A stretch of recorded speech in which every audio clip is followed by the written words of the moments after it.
এ সময় স্থানীয়রা কঙ্কালের কস্টিউম সহ বৈচিত্র্যময় মুখোশ পরে আনন্দ মিছিলে যোগ দেয়। এ সময় অনেকে উপহার হিসেবে বন্ধুবান্ধবদের চিনির দানা দিয়ে তৈরি অদ্ভুত ধরনের খুলি উপহার দিয়ে থাকে। এখনও সকলে মিলে বর্ণিল পোশাক পরে বন্ধুদের সাথে নেচে বেড়ানো আর নানা রকম আমোদ প্রমোদে মেতে থাকাটাই উৎসবের মূল আকর্ষণ হয়ে দাঁড়িয়েছে। হ্যালো বন্ধুরা, রহস্য বিচিত্রার আরও একটি নতুন ভিডিওতে স্বাগতম। বন্ধুরা, পৃথিবীতে বসবাসকারী সকল জাতির মানুষেরাই সেই প্রাচীনকাল হতেই তাদের মৃত আত্মীয় স্বজন ও পূর্বপুরুষদের আত্মার কল্যাণের জন্য নানা রকম অনুষ্ঠান পালন করে থাকেন। মৃত্যু দিবস পালন একটি চিরাচরিত প্রথা হলেও বিশ্বজুড়ে মৃত পূর্বপুরুষদের স্মরণে অনেক জাতি অদ্ভুত অদ্ভুত সব অনুষ্ঠান পালন করে থাকে। তেমনি পৃথিবীর বিভিন্ন প্রান্তে মৃত পূর্বপুরুষদের স্মরণে পালিত অদ্ভুত কিছু অনুষ্ঠান নিয়ে আমাদের আজকের আয়োজন। চলুন বন্ধুরা, ভিডিওটি শুরু করা যাক। বন্ধুরা, ভিডিওর শুরুতেই মেক্সিকোর বিভিন্ন প্রান্তে পালিত হওয়া এল ডিয়া দে লস মুর্তোস নামের একটি জনপ্রিয় উৎসবকে নিয়ে আলোচনা করা যায়। বহির্বিশ্বে এই অনুষ্ঠানটি ডে অফ ডেথ হিসেবে পরিচিত। মৃত আত্মীয় স্বজন ও বন্ধুবান্ধবদের স্মরণে এবং তাদের স্মৃতির উদ্দেশ্যে এই উৎসবটি পালন করা হয়ে থাকে। এটি শত শত বছরের পুরনো অ্যাজটেক সভ্যতার প্রচলিত একটি প্রাচীন উৎসব। প্রাচীন অ্যাজটেকে প্রায় 2 মাস ধরে এই উৎসব চললেও বর্তমানে এই উৎসব চলে মাত্র 2 দিন ধরে।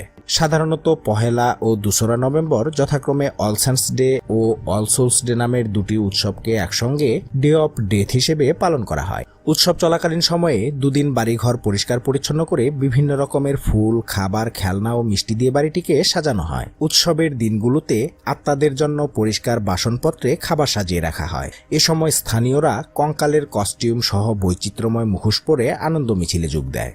এ সময় অনেকে উপহার হিসেবে বন্ধুবান্ধবদের চিনির দানা দিয়ে তৈরি অদ্ভুত ধরনের খুলি উপহার দিয়ে থাকে। এভাবেই নানা রকম আনন্দঘন আয়োজনের মধ্য দিয়েই স্থানীয়রা উৎসবটি উদযাপন করে থাকে। বন্ধুরা, স্যামুইন বা সাউইন ইউরোপের সেল্টিক সভ্যতার উত্তরাধিকারীদের একটি প্রাচীন উৎসব, যা আজও ইউরোপের বিভিন্ন জায়গায় অত্যন্ত ধুমধামের সাথে পালিত হয়ে থাকে। স্কটিশ এবং আইরিশরা বিশ্বাস করতেন শীতকালে মানুষ এবং তাদের প্রাণীসম্পদ রক্ষার জন্য অশুভ আত্মাদের সন্তুষ্ট রাখা প্রয়োজন।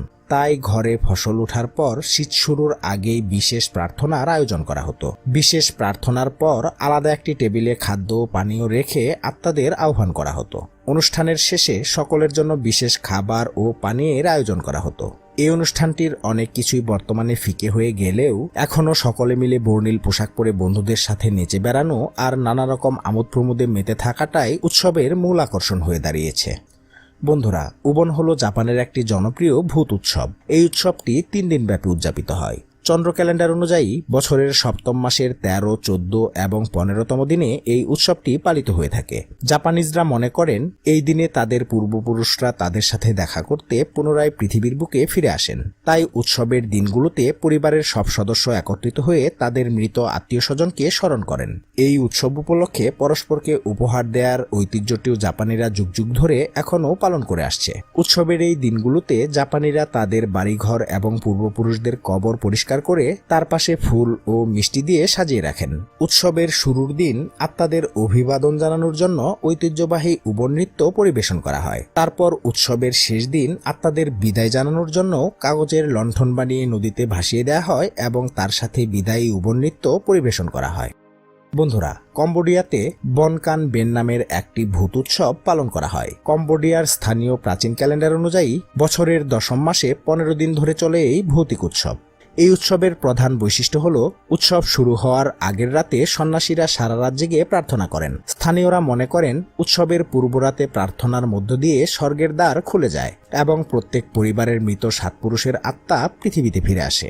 উৎসবের দিনগুলোতে কম্বোডিয়ার বিভিন্ন অঞ্চলের জনগণ সকালে নিকটবর্তী পেগুডায় গিয়ে পূর্বপুরুষদের উদ্দেশ্যে বৌদ্ধ সন্ন্যাসীদের ফল আর উপহার সামগ্রী প্রদান করেন।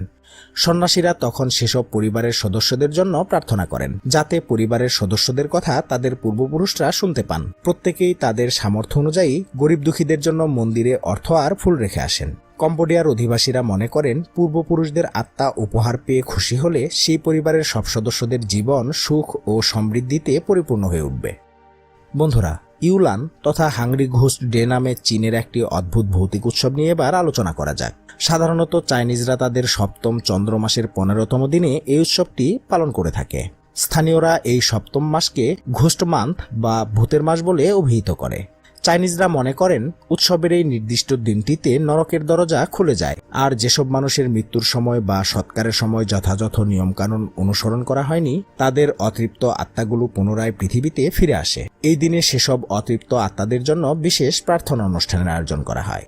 আত্মাদের বসার জন্য অনুষ্ঠান প্রাঙ্গণে থাকা প্রথম সারির আসনগুলো ফাঁকা রাখা হয়। পরিবারের লোকজন অতৃপ্ত আত্মাদের সন্তুষ্টির জন্য তাদের উদ্দেশ্যে সোনার কাগজ বা টাকা ও অন্যান্য মূল্যবান সামগ্রী পুড়িয়ে উৎসর্গ করে থাকে। একটি টেবিলে ধূপ ও নানা রকম সুগন্ধি ছিটিয়ে স্থানটিকে পবিত্র করা হয়। তারপর আত্মাদের উদ্দেশ্যে সেখানে অনেক ফুল ও খাবার উৎসর্গ করা হয়। উৎসবের শেষ দিনে একটি কাগজের নৌকায় আলো জ্বালিয়ে তা জলে ভাসিয়ে দেওয়া হয়। আলোটি নিভে গেলে মনে করা হয় যে অতৃপ্ত আত্মাটি পৃথিবীতে ফিরে এসেছিল সেটি পুনরায় আগের জায়গায় ফিরে গিয়েছে। বন্ধুরা, এমনিভাবে ব্রাজিলেও প্রতি বছর 2রা নভেম্বরে দিয়া দে ফিনাদোস নামের একটি জনপ্রিয় ভৌতিক উৎসব পালন করা হয়ে থাকে। এই দিনটিতে ব্রাজিলে জাতীয়ভাবে সরকারি ছুটির দিন হিসেবে ঘোষিত হয়ে থাকে।